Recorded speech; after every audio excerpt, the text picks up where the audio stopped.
What happens when arrogance meets unshakable grace? When cruelty is answered not with anger but with truth? Tonight you'll see it for yourself. Donald Trump thought he could break Jasmine Crockett with insults about her skin, her intelligence, even her right to belong. But in just 8 seconds the tables turned, and the man who never backs down was left begging to move on. This isn't just a debate. This is a lesson in courage, clarity, and why Jasmine Crockett's strength speaks louder than any insult. The hall was packed. Bright stage lights cut across the room, bouncing off polished wood and steel.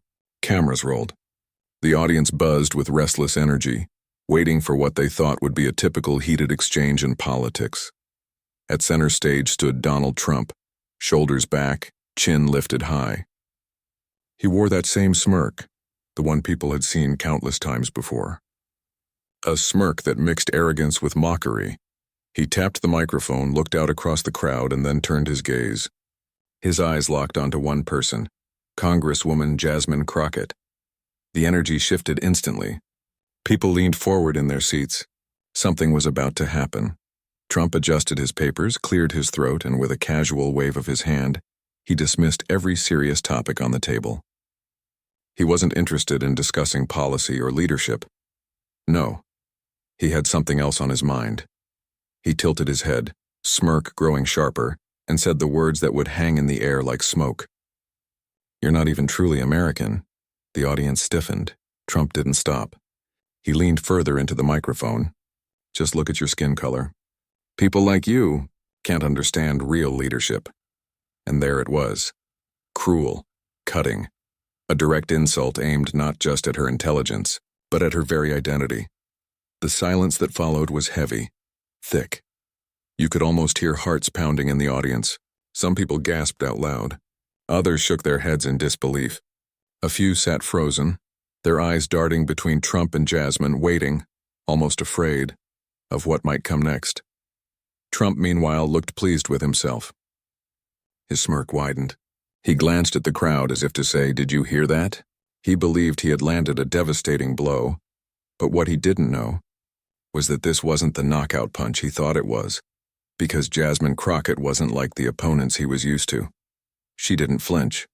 She didn't gasp. She didn't even shift in her seat. Instead, Jasmine calmly reached up, adjusted her glasses, and looked directly at him. Her face remained composed, her eyes sharp but steady. And then she smiled. It wasn't the smile of someone amused. It wasn't nervous laughter. No. This was something far more unsettling for Trump. It was the smile of a person who knew she was about to win. The audience picked up on it. You could see the confusion ripple across the crowd. Why wasn't she shaken? Why wasn't she reacting in anger? This was not the reaction Trump had expected. He thrived on chaos, on rattling people, on throwing them off balance so they would stumble over their words. He was used to being the one in control, the one who dictated the tone. But Jasmine Crockett wasn't playing his game. The silence dragged on. Seconds ticked by like minutes. The cameras zoomed in, catching every detail. Trump's smug grin, Jasmine's quiet poise. The crowd caught in suspense. And that silence. It wasn't empty. It was heavy. It was powerful. It was a silence that spoke louder than Trump's insult. It said, "You can throw your words at me, but they won't shake me." Trump blinked. For a split second, his smirk faltered, almost as if he realized the crowd wasn't reacting the way he had hoped. But then he quickly straightened his papers again, clearing his throat, pretending to hold the upper hand. Still, something had shifted, because in that moment, Jasmine Crockett was already in control. And here's the truth about silence. When used by someone calm and confident, it's more dangerous than shouting. It builds tension.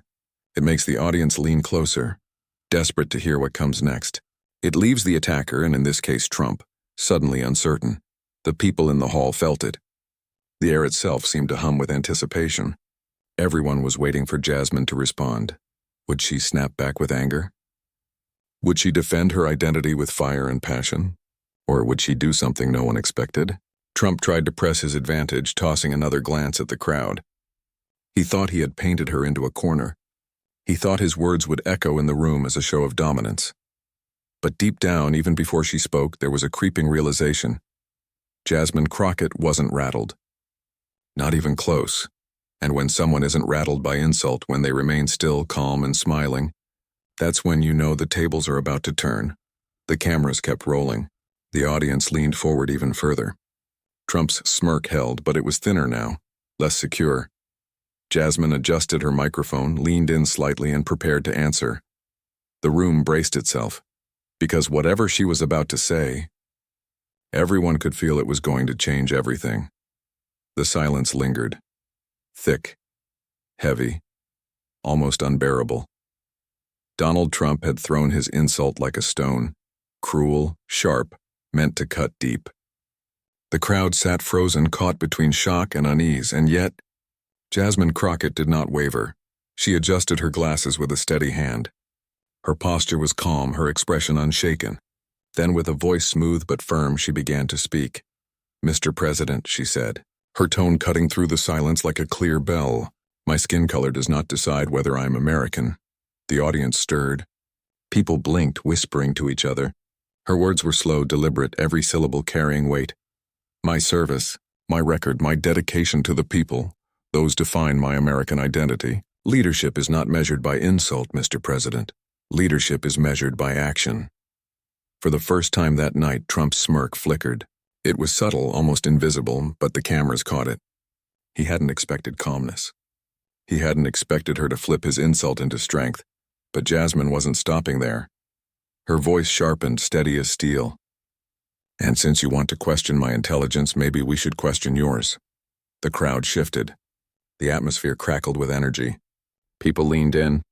Trump's head tilted, his eyes narrowing, as if he hadn't heard her correctly. But he had. And Jasmine wasn't finished. "Because there is significant expert and public concern over your mental health, Mr. President. Allegations of dementia, personality disorders, a decline that everyone can see," the room gasped.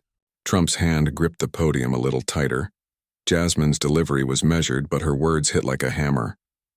"Doctors like John Gardner and Harry Siegel, professionals in psychology, have spoken about your lapses in memory, about the way you ramble off topic, about how your vocabulary has shrunk, how your walk has changed. These are not the signs of strength. These are the signs of frontotemporal dementia, a disease that destroys behavior and language." The audience froze. For a moment, the room was so quiet you could hear the faint hum of the lights above. Trump opened his mouth to respond, but no words came. He wasn't used to being attacked with precision, with evidence, with calm clarity, and Jasmine pressed on. "The American people have seen you wander off mid-sentence, unable to remember names, unable to finish thoughts. We've seen your tangents, your confusion. These are not the mistakes of age. These are patterns, dangerous patterns." The smirk was gone now. Trump's jaw was tight. His eyes darted around the crowd as though looking for someone to laugh, to clap, to pull him out of this corner. But the audience was silent. Then Jasmine delivered the strike that left the entire hall breathless. She leaned closer to the microphone. Her voice dropped, calm but unflinching. "And let's not forget your own words, Mr. President. You once said that if Ivanka weren't your daughter, you might be dating her." The crowd gasped again, this time louder. The words echoed across the stage like thunder. Jasmine didn't raise her voice. She didn't need to. The strength was in the steadiness, in the refusal to be shaken. "Do you understand what that sounded like to the world? Inappropriate, disturbing. Certainly not the words of a stable man fit for leadership." The hall rippled with shock. People whispered furiously. Some shook their heads. Some stared at Trump with wide eyes. Trump's face flushed red. He tried to cut in, to interrupt, but his voice cracked on the first syllable. He waved a hand, stammering, but the microphones picked up nothing clear, and Jasmine was not finished. She turned slightly, addressing not just Trump but the entire room. "So when you question my intelligence because of my skin, maybe it isn't just hate speaking. Maybe it's something else. Maybe it's your fading grasp on reality. Your decline, your long history of disturbing behavior catching up to you." The crowd stirred again. Some nodded. Some clapped, though quickly hushed by the weight of the moment. Trump's shoulders shifted uncomfortably. His lips tightened into a thin line. His papers crinkled in his hand as he gripped them too hard. And then came the silence again. But this time the silence didn't belong to Trump. It belonged to Jasmine. She had seized control of the stage, the air, the tension. Trump had started with an insult meant to humiliate. Instead, it became the trap that exposed him. The smirk was gone. The confidence cracked. And Jasmine Crockett, calm, precise, unflinching, stood taller than ever. The audience knew it. The cameras knew it. Even Trump knew it. The balance of power had shifted. And in that moment, the crowd was no longer waiting to see if Jasmine could handle the insult. They were waiting to see just how much further she would go. The tension in the hall was reaching its peak. Trump's face had turned a deep shade of red, his jaw tight, his papers trembling slightly in his hand. He had been silenced, but only for a moment, and then he snapped. Trump leaned into the microphone, his voice louder now, sharper, trying to claw back the control he felt slipping through his fingers. "You'll never be as smart as me," he barked, jabbing a finger in Jasmine's direction. "Just look at yourself. You don't belong in politics. You don't belong here at all." The words echoed off the walls. They weren't polished. They weren't clever. They were desperate. Gasps rippled through the room. The insult was raw, cruel, stripped of any disguise. It wasn't about debate anymore. It was about trying to crush her spirit in front of everyone. And for a heartbeat, the audience froze. Everyone's eyes shot to Jasmine. Would this break her composure? Would this final blow cut deeper than the rest? But Jasmine didn't move. She didn't flinch. She didn't let her calm unravel. Instead, she sat perfectly still, her face unreadable, her gaze locked firmly on Trump. The silence that followed his words grew unbearable. Seconds stretched like minutes. Trump's chest heaved, his lips pressed tightly together as though waiting for her reaction. And then, Jasmine leaned toward the microphone. Her pause was deliberate, calculated. She let the quiet grow, building suspense, making every single person in that hall lean closer, holding their breath. 1 second, 2 seconds, 3 seconds. And then, with a calm so sharp it cut like a blade, she spoke. "The only person who doesn't belong," she began, her voice steady, unhurried, "is the one too lost in confusion to finish a clear sentence. 8 seconds. That's all it took." The words landed like a hammer blow. The audience froze, their eyes wide, their jaws dropping. The silence that followed wasn't empty. It was electric. It was the kind of silence that only comes when a truth hits so hard no one dares to breathe. Trump's face faltered. His lips parted, but no words came. His hands twitched nervously with the papers on the podium. The confidence, the smirk, the arrogance, gone. In those 8 seconds, the power shifted completely. Jasmine didn't shout. She didn't insult. She didn't raise her voice. She had no need. Her strength came from precision, from timing, from the devastating calmness of a response that cut through everything Trump had thrown at her. And the audience felt it. They had witnessed something rare. A man who thrived on dominance, who thrived on making others squirm, was suddenly the one left exposed. The room stayed silent, the weight of her words still hanging in the air. Trump tried again. His lips moved, his voice stumbled. He muttered something about fake news and disrespect, but it didn't land. His words tumbled over each other, messy and unfocused. The more he spoke, the more obvious it became. Jasmine had taken the upper hand, because sometimes the most powerful blow isn't loud. Sometimes it isn't dramatic. Sometimes it's the calm, razor-sharp truth that strips away every layer of bravado, leaving nothing behind. And that's exactly what Jasmine had done. 8 seconds. That was all she needed. The crowd began to shift again. Some whispered in disbelief. Others nodded slowly, as if realizing they had just witnessed a turning point. Even those who came expecting Trump to dominate this exchange were forced to reckon with what had just unfolded. Jasmine had flipped the script. Trump's insult had been meant to silence her. Instead, it silenced him. She didn't just defend herself, she dismantled him. And the most haunting part? She did it without raising her voice. That silence, those 8 seconds, would replay in the minds of everyone who watched. It wasn't just a rebuttal. It was a moment of humiliation so sharp, so undeniable, that even Trump himself couldn't escape it. He shifted in his stance, trying to reassemble his crumbling mask of confidence.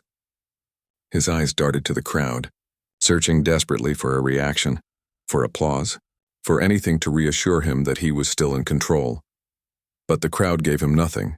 All eyes were on Jasmine Crockett. And she wasn't done.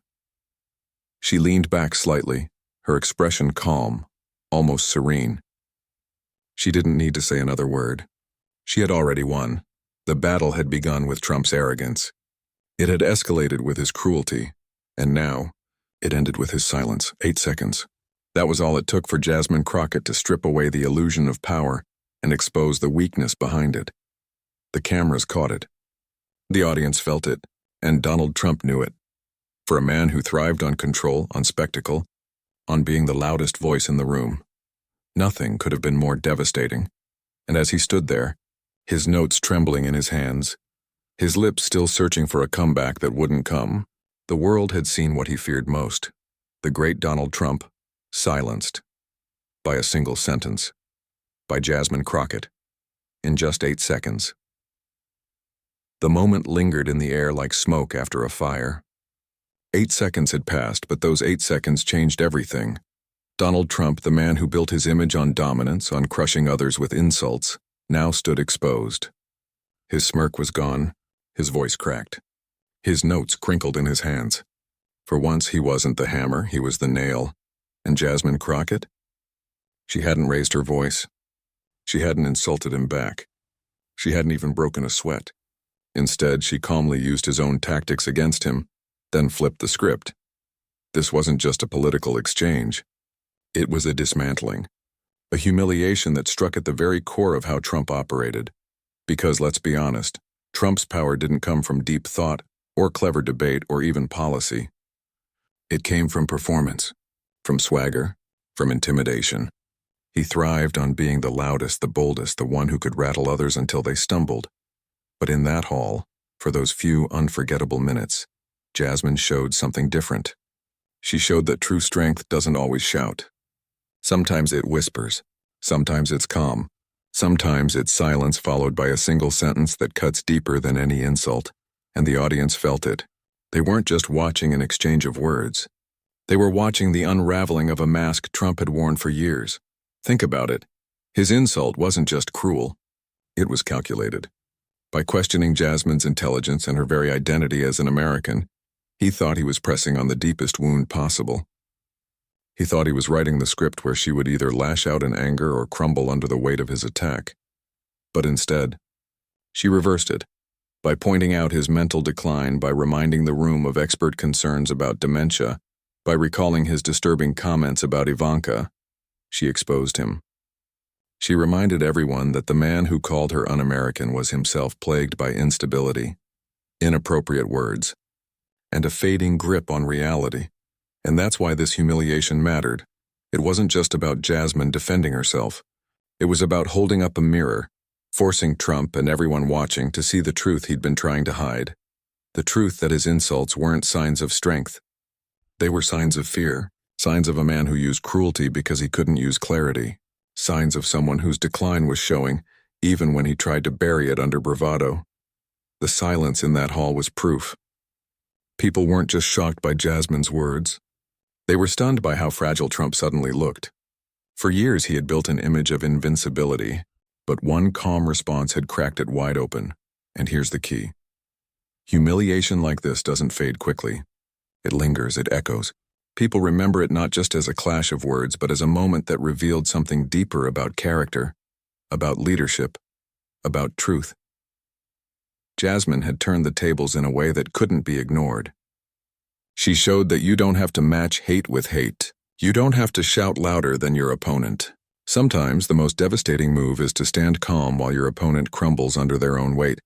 And that's what made it unforgettable. Because when Trump mocked her skin, her intelligence, her right to belong, he was counting on history to repeat itself, on another victory through humiliation. But Jasmine rewrote the script. She proved that insults are only powerful if you give them power. That hate loses its strength when it collides with unshakable composure. And most of all, she proved that the real measure of intelligence isn't how loudly you can insult someone, but how clearly you can reveal the truth. Trump wanted to make her look small. Instead, he made himself look weak. The cameras caught it all. His trembling papers, his faltering words, his empty comebacks. The audience felt it in their bones. They weren't just watching Trump lose a debate. They were watching him lose control of the image he'd spent years building. and Jasmine Crockett, with patience and precision, was the one who pulled it apart. That's why this humiliation mattered. It wasn't just about the insult. It wasn't just about the comeback. It was about what it revealed. It revealed that Trump's strength was an illusion, that his insults were a mask for decline, that his cruelty was a crutch for insecurity. And in that hall, under those lights, in front of those cameras, the mask slipped. 8 seconds of silence, one perfectly timed response, and suddenly, the man who prided himself on being untouchable was the one standing exposed. Humiliation doesn't always come with laughter or applause. Sometimes it comes with silence. With the weight of truth pressing down so hard, no insult can cover it up. And that's exactly what Jasmine delivered. Not just a rebuttal, not just a defense, but a humiliation so sharp, so undeniable, that it will be remembered long after the lights in that hall faded. Trump came in with insults. He left with silence, and Jasmine Crockett proved that real strength doesn't need to shout to be heard. The hall was silent. The weight of Jasmine Crockett's words still hung in the air, pressing down on everyone present. Donald Trump gripped the podium, his knuckles pale, his papers crumpled where his hands trembled. He opened his mouth, but the words caught. For a man who prided himself on always having something to say, the silence was deafening. And then, something no one expected happened. Trump's shoulders sagged. His chin dropped just slightly. His eyes darted down to the papers in front of him as though he could hide behind them. The commanding presence, the booming confidence, the arrogance that had carried him for decades, it all seemed to slip away. In a voice suddenly softer, almost cracked, he muttered into the microphone, "Let's move on." The audience froze. People glanced at one another in disbelief. Did they hear him correctly? This was the man who never backed down, who never surrendered, who built his image on being untouchable. And yet here he was, and retreating, begging to change the subject. The predator had become the prey. Jasmine didn't gloat. She didn't raise her hands in victory. She didn't need to. Her calm presence spoke louder than any celebration ever could. She simply leaned back, eyes still steady, and let the moment play out. Trump shifted uncomfortably, fumbling with his notes, searching desperately for a new topic. He mumbled about taxes, about the economy, about great things that sounded hollow and unfinished. But no one was listening, because the crowd wasn't thinking about policy anymore. They were thinking about what they had just witnessed. Donald Trump, silenced. And not silenced by force, not silenced by a louder voice, but silenced by truth. For years, Trump had thrived on insults. He mocked opponents, belittled critics, and thrived on the chaos his words created. But Jasmine Crockett had shown the world that the way to defeat him wasn't to match his volume. It was to expose his weakness, to cut through the bluster and reveal the fragile reality beneath. That's why the final twist hit so hard. Because the man who never admitted defeat, the man who never let go of the stage, had just begged to move on. The audience knew it. The cameras caught it. And Trump himself knew it. He had lost. But it wasn't just a loss of words. It was a loss of image, a loss of the illusion that he was unshakable. And Jasmine Crockett had done it without ever raising her voice. Her calmness had been her weapon. Her precision had been her strength. Her refusal to let his cruelty define her had been her victory. The symbolism was clear. Trump represented the old way, loud, arrogant, built on insults and fear. Jasmine represented something different, steady, intelligent, unshaken, armed with truth, and in that hall, the clash between those two ways of leading had reached its conclusion. Trump tried to bury her under insult. Instead, he buried himself under silence. It was the kind of ending you couldn't script. A man who had once seemed larger than life reduced to muttering, "Let's move on." A woman who had been underestimated standing taller than ever, victorious without even needing to declare it. The audience sat stunned, as if realizing they had just seen something historic. And here's the truth. Moments like that don't fade quickly. They live on, they echo. People remember them not because of the noise, but because of the clarity they bring. In 8 seconds, Jasmine had exposed Trump's weakness. In one final twist, she had forced him to retreat. The lesson was clear. Intelligence is not about cruelty. Strength is not about volume. Leadership is not about mocking others. Real intelligence is calm. Real strength is steady. Real leadership doesn't need to destroy others to prove itself. Donald Trump had entered the stage ready to crush Jasmine Crockett. He had insulted her race, her identity, her intelligence. He thought he could break her. But by the end of the night, it wasn't Jasmine who looked broken, it was him. His insults had collapsed into silence. His arrogance had withered into retreat. His smirk had dissolved into desperation. And Jasmine Crockett had proven that sometimes the most devastating victory doesn't come with a roar. It comes with a whisper. The cameras caught his final words. Let's move on. But for the millions who would watch, replay, and remember, the story wasn't about moving on, it was about what had already happened. Trump had tried to humiliate Jasmine Crockett. Instead, he humiliated himself, and that, in the end, was the final twist no one saw coming.